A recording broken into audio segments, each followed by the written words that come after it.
Man, it's your boy Dax, and we back at it like a bad habit, and I'm here with This Is 50. Get the strap.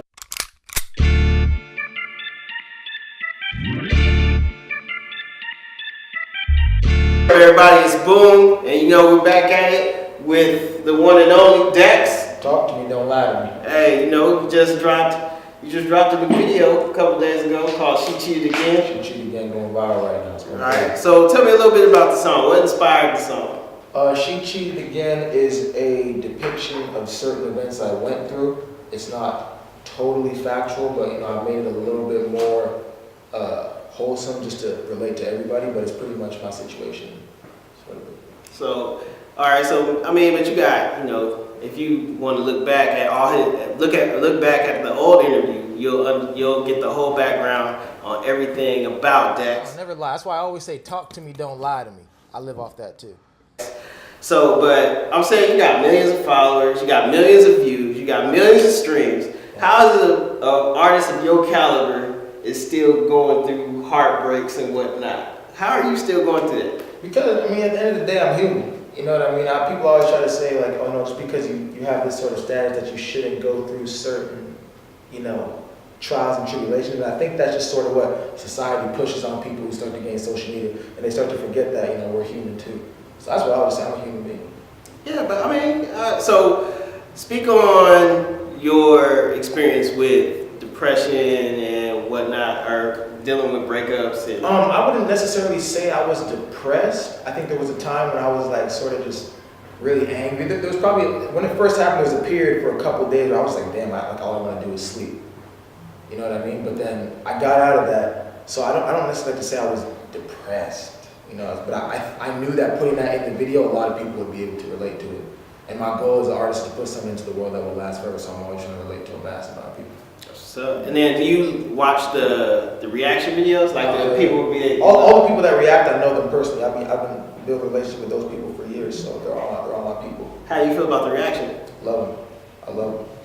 So, and then pretty much, She Cheated Again is not on your August EP.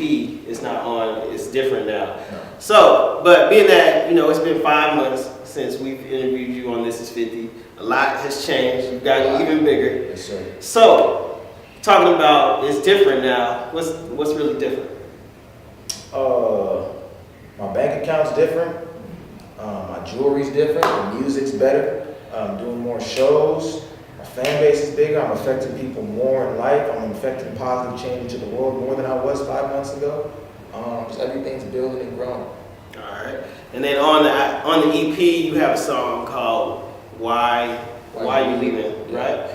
So what's up with you and these ladies, man? Because man, I really went through a crazy situation because I'm the type of person, I put my all into something, and I was in a relationship that I put my all into, and I felt I was fucked over. So there's a lot of songs about that because I still think about it a lot. All right. And then, but now how are you now with the lady? You out here playing, like you out here pimping on? No, I don't fuck around.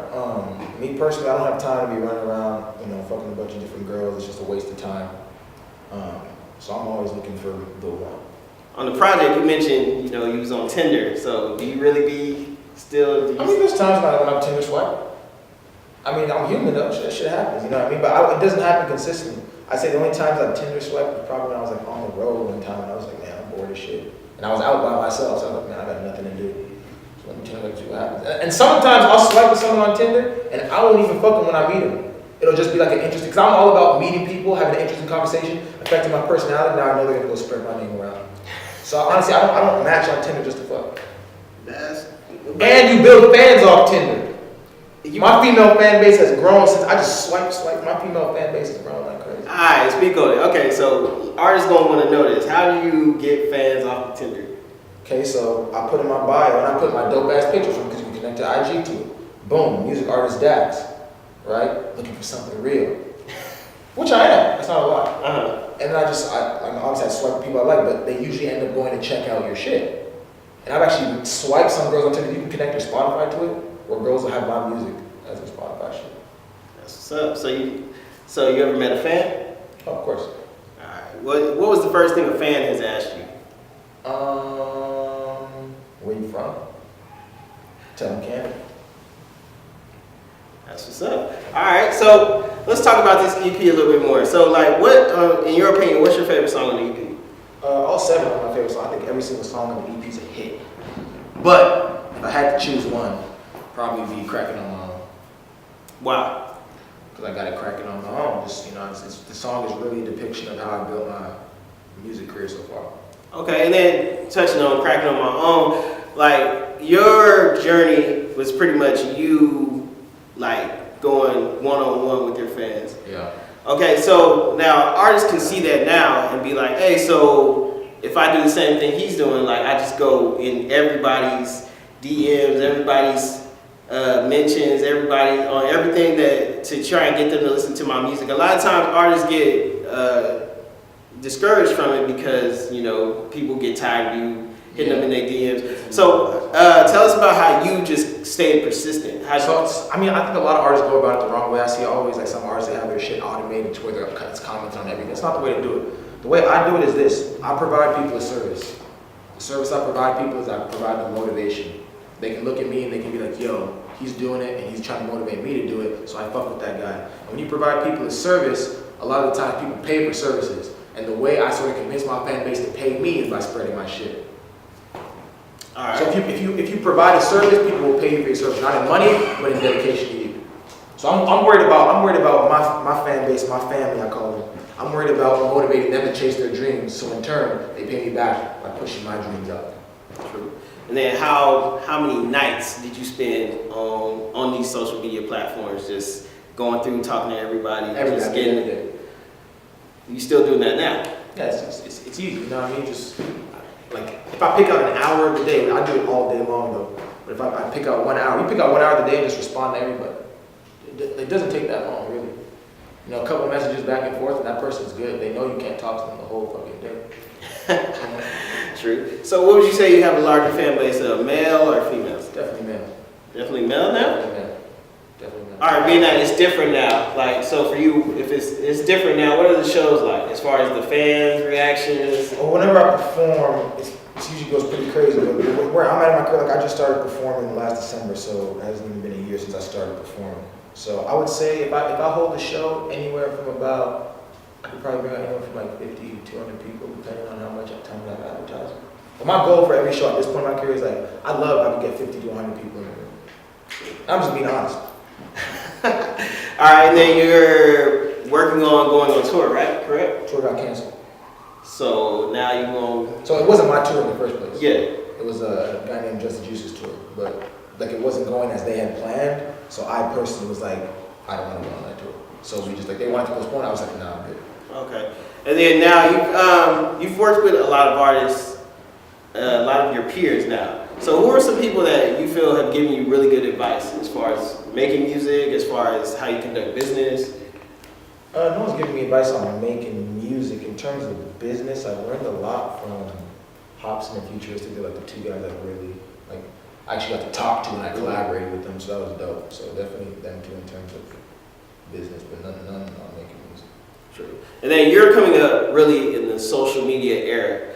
It's you, DDG, it's like people like Futuristic. Like, how do you feel about older heads and people that are real purists of hip hop? How do you feel about the way they judge you guys? As far as like you guys just coming in and like, oh well, you're only popping because you have a social media following. You don't necessarily you didn't really grow this based off talent. It's just based off your social media followings and stuff like that. I think anyone with like any musical like knowledge like goes back through and looks at like the shit I have would never even like say some shit like that. I feel like it's super disrespectful if they went through my shit and said that. But I think I earned it. I think everything I have I deserve, and even like more than that. You know what I mean? So I don't think anyone ever questions like what, you know, me in that respect.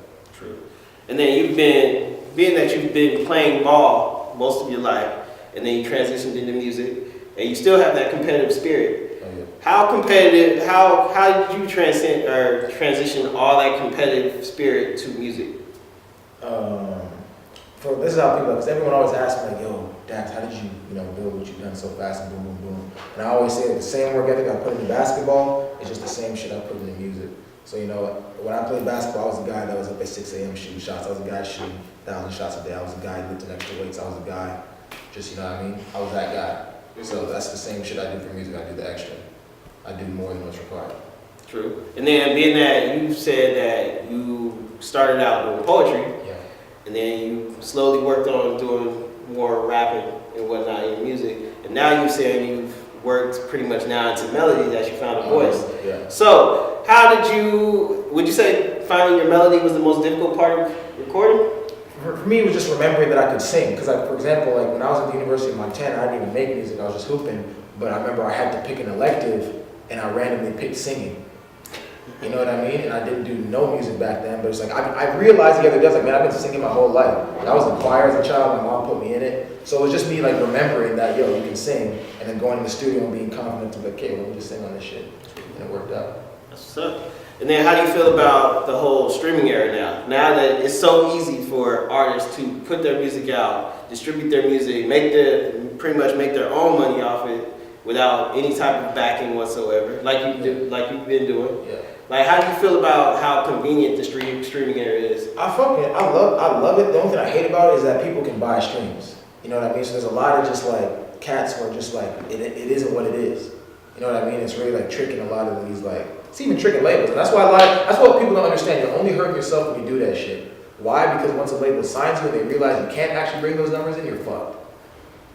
So people don't understand buying streams, it's good for that look, but it's not going to be like sustainable in the long run. You know what I mean? So the streaming era is dope, but it's also dangerous because it provides like a fake, actual depiction of what someone's fan base really is. True. And then this was your first EP that you put out, right? Yes, sir. All right, so how do you feel that now it's out there and everybody's having such positive responses to it? I feel great. I feel like people are starting to slowly realize that, like, you know, in terms of just like music-wise, like, you know, I'm up there. So how did it feel like the night before you pulled it out? Were you nervous? I won't say nervous. I was more nervous for the EP release party, but I wasn't nervous. But the day before I put it out, I was more just like, I just hope it does well, and I'm gonna do everything I can to make sure it does well. But I felt like felt confident in it. That's how I felt. True. And then after it was released and all the work that you put into it, listen back to it now. What are some things that you learned from it, or what are some things you would try to do different? What are some things that you was like, okay, I'm gonna try it next time I work on my next project. I'm gonna do it this way. What I learned is just that the music industry is just money. For my next project, I'm gonna just make sure I save up more money to push it. That's about it. True. Nothing as far as creative? No, not really. I'm gonna always keep my projects the same. I'm gonna have some singing tracks and some rap tracks. Okay, but that's an argument that a lot of artists have as far as that when they do both. Yeah. Like, do you ever worry about fans wanting more of you being lyrical as far as you singing, or do you have where you feel like you give enough on the album for everybody involved, or for every fan? Yeah, I just like, when I put out anything I put out, I just make sure the person I'm pleasing is myself. So it's like, if I want 3 or 4 singing tracks on there and like 3 or 4 rap tracks, like I just make sure I'm happy with it, because at the end of the day, I gotta sleep with it. So I thought I put 4 singing songs on there and then 3 rap ones, and I felt good with that. Like, let's go. Because I feel like if you worry about like what every fan wants, it's gonna drive yourself crazy. So I was just worried about what Dax wants. True. But do fans have a say in your music whatsoever? Like, if you had a percentage of how much fans have input, what would you say? No, I don't have any input. Any? But they're the ones. But they fuck with me because they fuck with me. You know what I mean? I want my fans to fuck with me as a person. So just whatever Dax puts out, we rolling with it, because I love Dax and he motivates us, and like he's about fucking with us. So I don't want it to be like, oh man, shit, he put out a singing track, I ain't fucking with that. I want it to just be like, yo, I fuck with Dax as a person. Just like Cardi B. It doesn't matter what Cardi B puts out. She could be singing, she could be rapping, she could be spitting on the track. They're still gonna listen to it. And I want to be that type of person. And let's speak on your involvement with your support of mental health. Mm-hmm. Like, what got you into that? Like, is it somebody that you knew that has it, or is it just something that you stumbled upon? And My take on mental health is I believe in the power of repetition. And I believe that if you tell somebody something, if somebody hears something enough, I believe they'll start to believe it. So that's like how the whole "You're Worth It" song came about, just constantly telling people you're worth it. So I'm always just in the fact, like, if someone constantly hears that they're worth it, they'll start to believe it eventually. And I would feel like people who not, they just haven't heard it enough, and they don't tell themselves that enough. So that's how my whole mental like health involvement is just off of not the problem, the solution. Man, so being that it's different now. Yes, sir. It's different. So, what are some things that you feel like people didn't catch off the album? What are some, okay, so like, you know how you read the comments of people like, hey, this is dope, like they like this parts of the album. Like, what are some things that people haven't touched on yet that you feel like, man, they should have totally talked about that? I feel like everyone who heard it like touched on everything they needed to say. I just feel like there's enough people haven't heard the shit yet. That's just how I feel about it. It's different now. Just not enough people have heard it.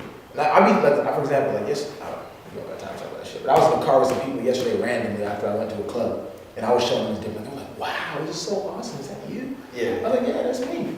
So that's just like people just haven't heard it. You know what I mean? Man, but you got millions of followers, and you be like, man, you ain't heard about me, you ain't heard. Okay, let's talk about that then. So you got millions of streams, millions of followers, and people still haven't heard about you. Like, do you feel like is that proof right there? That well, I don't have millions of streams yet. I got a couple million streams. I don't have millions of followers yet. You know what I mean? I don't have a million YouTube subscribers. So I'm working my way there. I feel like once I get there, it'll be game over. But you definitely have enough to make an impact. So is it like do you ever like is it proof that you be like, man, I still got a lot I'm never satisfied. I'm not even close. I know I'm like 1% out of 100%, I'm on like 1% right now. True. So it's like I just know that for every 100 people who know my shit, there's 10 million that don't. True. And then you got yourself, you have a lot of artists that look at your numbers and get inspired and try and study what you did to pretty much follow through. But like a lot of mainstream artists don't really educate younger artists. Yeah. And what are some things that you feel like you would really press to artists really looking up to you? I would press, man, that you just gotta want it, man. Like, you know what I mean? Like, sometimes I'll be like, you know, a lot of bigger artists aren't necessarily gonna say what they do because it's just like, some of the stuff is just like, there's money involved. And unless you wanna get that type of money, you're not gonna do it. You know what I mean? I always tell people, like, I tell people every single thing I do to get to where I got to. It doesn't fear me to tell people that because I know 99% of people won't do it. So I give the game, like, you know, that's what you gotta do, but it's really just comes to a matter of somebody wanting it.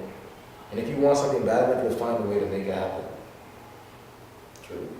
And then, so, I guess what would be what are some things artists ask you, like as far as like, because they look at your numbers and they'll be like, yo man, how'd you do this? But what are some things that they ask you and you'd be like, they be asking me, oh man, who do you pay? Who does your marketing? You know, who does your social media? Or, you know, what, like basically they ask me for cheat codes.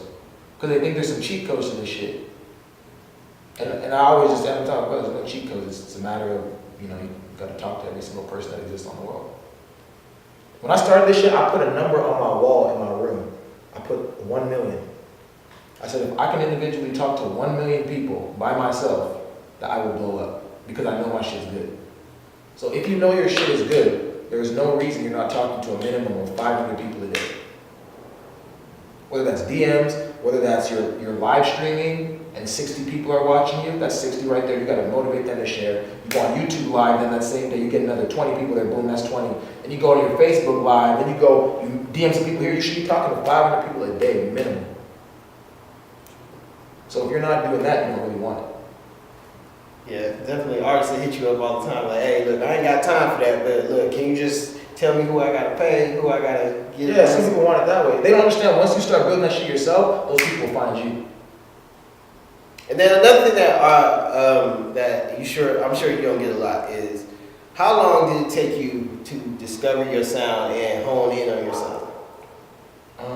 I would say, my sound is sort of like all around. I would say the first day I wrote my poems, and I sort of knew like how I was gonna do it. I knew that the singing would come eventually, but like I just wasn't ready to do it. But like I knew I wanted to like put words that meant something onto song. Like I can't just make some random song. There's always like a purpose behind some shit. So that's like I would say that's my sound. Purpose. I like that. It's cool. That's a quotable, nigga. He said I'm finna use that. Today's word is purpose, y'all. My sound is purpose. That's my sound. True. Alright, and then So now that we heading into 2019, man, Big year. what are some goals you have for yourself in 2019? 2019, by the end of 2019, I'll be one of the biggest hip hop artists in the world. That's a big goal. I want to set up a tour in 2019. I want to accompany a big artist on a tour in 2019. I want to do that once with a huge artist. I want to have 2 big features from 2 artists at the top, somewhere mid-level to the top of the game in 2019. I want to do at least 30 interviews in 2013, whether that's on blogs, write-ups, anywhere from 30 to 50 that are like good, reputable ones. I want to put out like 2 EPs and probably 8 singles, probably like anywhere from 10 to 15 remixes. I want to jump a tax bracket. I'm not sure what all the tax brackets are. I mean, you got thousands, millions. Yeah, I want to make 6 figures in 2019. What would you do if another artist, you were doing a show, and another artist bought 200 tickets to your show to make sure nobody shows up? That's revenue. Would you still do the show? What? I'm going hard. I go hard regardless. But it's gonna be 200 people in the front. Ain't gonna be 200 people in the front row. My show's a party for me. If I'm having a party, they're having a party. So I'm gonna have my party regardless. Alright, that makes sense. Alright, so what? Being that you've been in music for over 2-3 years now, right? 2 years. Alright, so what would you say is some of the most? What would you say is some of the most harsh lessons that you've learned from music? Just spending money on the wrong things. I'm not a splurger at all in terms of money, but I've spent, there's just some shit I didn't need to spend money on. It was all for my career, but I look back and I'm like, damn, I could have saved that. How many $1,000? I don't even want to speak on it. All I know is that, but I learned from it. I'll never do that again. So. Yeah, you gotta learn. You gotta learn. All right. So what are some things that you've learned as far as like on your journey of music that you'd be like, this is like priceless. This is something that you priceless. I got this. Boom. This is the biggest thing I will ever tell anybody watching this video right now. The power of one person is crazy. You never know who you're talking to. One thing I've learned in this music shit is that the motherfucker who DMs you, who doesn't even have a profile picture and 0 followers, could be the person that changes your life. So never underestimate anybody. Alright. And obviously we have the word of the day is purpose. So, artists, you have a lot of new artists that really think that they can't succeed in music because they don't have a team. You've done it all by yourself, pretty much, mostly all by yourself. You funded yourself, you made your own music, you've obviously got your followers and through marketing and whatnot. Like, what would you say kept you inspired? What kept you like driven to like go to that next page and hit up that potential fan? What kept you just? A couple things. First, one of my biggest inspirations is anger. Anger really inspires me to push and just like I get angry. Sometimes I don't even like create anger for myself to like work harder. Anger is one thing. Also, my purpose. My purpose is to put something into the world that will last forever. A lot of people, they lose motivation because of their purpose. They have no purpose. They don't know why they're doing something. So it's like you can't run on. It's just like you're gonna play better when you feed your body right. It's like you work. I'm gonna work on an empty stomach. You know what I mean? So it's like if you don't have anything you're fueling from, like you're not gonna have the motivation you need to sustain that amount of work. So I'm trying to put something in the world that lasts forever. That's a lot. It's hard. So that's like always my fuel. So I'm always just like motivated by that. Anger. Disrespect is a big motivational factor for me. Like whenever someone disrespects me in any type of way, that shit pushes me. So I'm searching for disrespect in different places. Those are probably the top 3: my mom, my dad, parents. That's about it. True. And then how do you handle trolling? Trolling. Like you got people that are fans and they want you to respond, so they'll say stuff that hey, he's gonna get a reaction out of this. How do you handle this trolling? I always tell, honestly, you go on my shit, you don't see a lot of that stuff. There's a lot of positivity on my shit, but like for other people, I always say any hater is a confused lover. That's what I always say. Any person who hates on you is a confused lover. And if they hate on you, imagine how bad they hate on themselves. Because if they have the balls to do that to you, Imagine what they're saying to themselves in their head, which is why they're probably out where they're at. I don't even, when I see a troll or a hater, I feel bad for them. And I'm usually like, yo, bro, whatever you say, that's cool, bro. But, I hope you're good because I know if you saying that shit to me, only God knows what you're saying to yourself. Yeah. So I pray for them things. I pray for trolls and haters. You got some demons. True. And then, all right, so being that, you have a strong fan base, what are the DMs like? My DMs are all positive DMs looking to further either my career or me helping people and giving them advice on their shit. Positivity is something I put out. There's no, I don't, people always say, we probably have a lot of girls in DM. I don't see a lot of that shit because I'm always responding to people. So it's like, if I post a story about, hey, hit me up if you want a clip, I'll get like 700 people hitting me up. So I'm not seeing all these other things. So like, I don't see a lot of shit. Not like if there's any girls hitting me up like that, there might be one message and then it's gone. So I forget. You feel me? So it's nothing crazy, man. It's positivity everywhere in my DMs. True. All right, give us a story, a music story. Something that has to do with you either recording something that happened, maybe a fan, a groupie story, anything like that. What's a good story that you got? I don't got no groupie stories. I remember I opened up, the night I opened up for Juice WRLD was wild. I forget where it was at. It was like a dope ass shot, killed it. So after, I just remember like, I got a little bit drunk, and I just remember like, we were in all these different places, and somehow, like it always ends up like I leave the club somewhere, and it's like yesterday, someone's like, and I end up getting in the car. So I got in this car with these people. I was with Thad, my videographer, and Jacob. Yeah. So we end up at this crib, and there's like cocaine everywhere. I've never done drugs, I don't do drugs. So there's cocaine everywhere, and it was like a swingers party. And I was just like, how the fuck did I end up here? So we were out of there, but it was just crazy how I was like, all of a sudden everyone's snorting cocaine and motherfuckers are talking about like how they're gonna switch off and shit. I was like, yo. Well, I'm out. Please, I'm out. Yeah, just some crazy stories, man. Yeah, that's just, he was like, hey, we at the wrong party. Yeah, please. You gotta get out of there. Call Uber, that's what Uber is for, man. I'm gonna lift. Get out of there. Either way, Lyft, Uber, Bird. Shout out to Lyft. Let me get a sponsorship real quick. Hey, they might. Hey, you never know. So now that you guys, tell us about the first time somebody asked you either for a picture or for an autograph. I don't remember the first time, but I love it. I always encourage people. I always try to say, yo, if you see me, walk up to me, let's get this picture shit going. Let's have a little conversation real quick. Because I'm just I'm trying to put something where that lasts forever. And a big thing to do that, you got to talk to people and affect your energy on them so they can then affect that on other people. And that's how you live forever. So I'm always about just like picture, whatever. So there was, the other day at 24 Hour Fitness, a couple of dudes came up to me, and I was lit with a little conversation. We was talking about, getting big and shit. We took some pictures and shit. It was lit. Suffered some heartbreaks and all. But you have a strong fan base at the same time. A lot of lovely ladies. I'm sure a lot of ladies want to know, what kind of girl does Dax look for in a lady?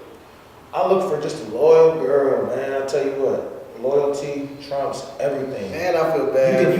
You can love and not be loyal, but you can't be loyal and not love. Man, I feel bad for this girl that broke your heart. What? I feel bad for her. She inspired a lot of great music, but ooh. So loyalty, huh? So they ain't gotta be able to cook, they ain't gotta. I cook. Cooking that's a plus. I'm not looking for a girl who can cook. It's gotta be a criteria. If that comes with it, that's great. Strong conversation. Oh yeah, definitely gotta be able to talk. Obviously beautiful, prerequisite. You know what I mean? Okay. All right. And then you got a lot of artists that pretty much that still deal with relationships and whatnot. So, in your opinion, being that you've been through this, you're a recording artist and you've had a relationship at the same time. What are some things you would give artists as far as how to still pursue their music career and still have a stable relationship? What I say is people gotta understand is man and woman are meant to be together. Some people say you can't have a relationship and be the greatest person. I look at niggas like Will Smith, you know what I mean? So it's like the right woman will push a man to be greater and motivate him to be greater. You just gotta make sure you find that right one. So I'm always like looking for a girl like a lot of my big successes came when I was in a relationship. Because you're more focused, you're not running around trying to get other girls. You know what I mean? So that's why I always say it's like you don't need to do the run around, fuck a bunch of bitches shit. Because honestly, that'll probably take away from what you need to be focusing on. Because girls take time. And if you're dealing with multiple, that's a lot of time. But if you find just one who understands what you're doing, y'all is connected, y'all just, vibing and boom, she understands, she's pushing you to be greater. So I would say, man, find you a good girl, man. And then, well, a lot of artists, feel like females you have to seem available, but even though you're not available, you have to appear available. So, a lot of dudes feel like that's the only way they're going to keep their fan base as far as females go. So, do you agree with that, or do you just feel like, look, man, you don't have to appease to all the females out there that are your fans, just because you have a girl, you have to still respect your lady. Yeah. So, but how do you balance the two? I would say, how do you be like, okay, you still need your female fan base because females are majority of the consumers in music. And still keep your lady happy. I think, a lot of girls want what they can't have. A lot of guys do too. I don't think necessarily you having being in a relationship will hurt your fan base. I think that's sort of like a misconception dudes who want to fuck come up with. You know what I mean? True. Cause I had a girl and she was on my shit and my shit was still doing great and growing. You know what I mean? So it wasn't I just think you just gotta, that's, at the end of the day, you having a girlfriend's not gonna fuck up your music shit. If you're really if you're working hard like you need to be and the music's good, there's no way a girl is gonna fuck up your fan base. If anything, your pictures with the girl are gonna get more likes than your other shit. That's true, that's a fact. That's a fact. That's a fact. Break down how, as far as execution goes. So you got the album, you got your PR, you got your fan base. Yeah. You got the videos ready to go that's backing the album. Yeah. Explain the importance behind making sure all that goes out is executed properly at the same time and whatnot. At the same time, that's a tough question. I think you gotta make sure it comes out at the same time. I would always talk about this, I always like this, prepare for the storm. That's what I always say. I used to live in Kansas, it's a tornado area and stuff like that. You gotta be prepared for the storm. So do not do not put out one single not having other ones ready. Do not put out one video without having other ones ready. You know what I mean? Do not make an album without having songs for the next one potentially ready. Because you're just setting yourself up for failure. Because if that shit blows up and you have nothing to follow up with, you're fucked. So I just always tell people prepare for the storm. That's what's up. And then you just did Rolling Loud in the Bay Area. Yeah. Tell us what that was like. Because Rolling Loud is huge now for artists. That's the new big thing in hip hop. So what was that like for you going out there and just performing for all those people? It was great. I killed it. I was 3rd or 4th on, so there wasn't the crowd wasn't full. You know what I mean? But for the people that were in the crowd, halfway, it was probably 1/3 of the way full. For the people that were there, I think it was a legendary performance. I had so many DMs from kids after I performed. So for the people that saw it, they were like, yo, this motherfucker's dope. And I gained a lot of cool, loyal fans off of it. But now it's just trying to follow up and do it again. Red, you think you're gonna top this next year? You gonna get at the? Well, so far I didn't get on the roll now for LA. I was disappointed in that, but disappointed in me only last for a day. So now I'm just on to the next thing, trying to find my way onto it. If not, I'll still thrive. True. So you really are a learning experience for a lot of artists because you have all this, you have an amassed following, and you still have all these hurdles that you still have to go through. So many hurdles, man. The music industry is more than just putting out dope music and dope videos. A lot of relationships you have to build and hurdles you got to jump to get to the top. True. And then last question, being that you're at the point you're at now, and you're pretty much at the turning point from either going major or remaining independent, what are your thoughts on it? Are you ready to just elevate to the pros, or you just want to stay independent and stay? No, my thought process is I'm gonna be mainstream, one of the biggest hip hop artists in the world. I do not want to stay at the bottom feeders. I want to be at the top with the big dogs, doing what the big dogs do on a big dog everyday basis. True. I'm not comfortable down here. and I will not stay down here. All right, well, hey, all right, so you got the new project out, everybody ain't heard it yet. So why don't we just, cut a quick promo to just be like, hey man, this is why you need to check out my album. Yeah. New project out. It's different now. I would really appreciate it if you go check it out. And if you do, I promise you won't just, ooh. You know what? Mistakes happen in life. I promise your ass won't be disappointed if you go and watch that shit. Make sure you make sure you check out It's Different Now. Make sure you check out All Night Long, right? All Night Long, No Capping, Why Is He Leaving, Cracking on My Own, No Respect, Gotta Get It, and an epic rap song called Did It First. All right, featuring Futuristic and OT Genesis. OT Genesis. And then, we got this new, make sure you go check out the new video, She Cheated Again. She Cheated Again, it's about to go viral. By the time you watch this interview, that shit will have 2 million views. Man, 3 days it already had 300-something thousand views, right? About there. Man, so, in a month or so, it'll be at million, you gotta stay Be on the lookout for part 3. Wait, it's a part 3 to It's this? a part 3 where we finally, the fans finally meet the girl. What? Sit down, me and her, sit down. What? And the song is a conversation between me and her about what went down. Already filmed, already done. That's what's up. All right, man, make sure you guys check out this guy right here. If you don't know by now, this is Dex. And, what else you want to leave with the people? I want to say shout out to my nigga Bill for bringing me in. I appreciate everybody and anybody who shows me any type of love, and it's always reciprocated, and I have you for life.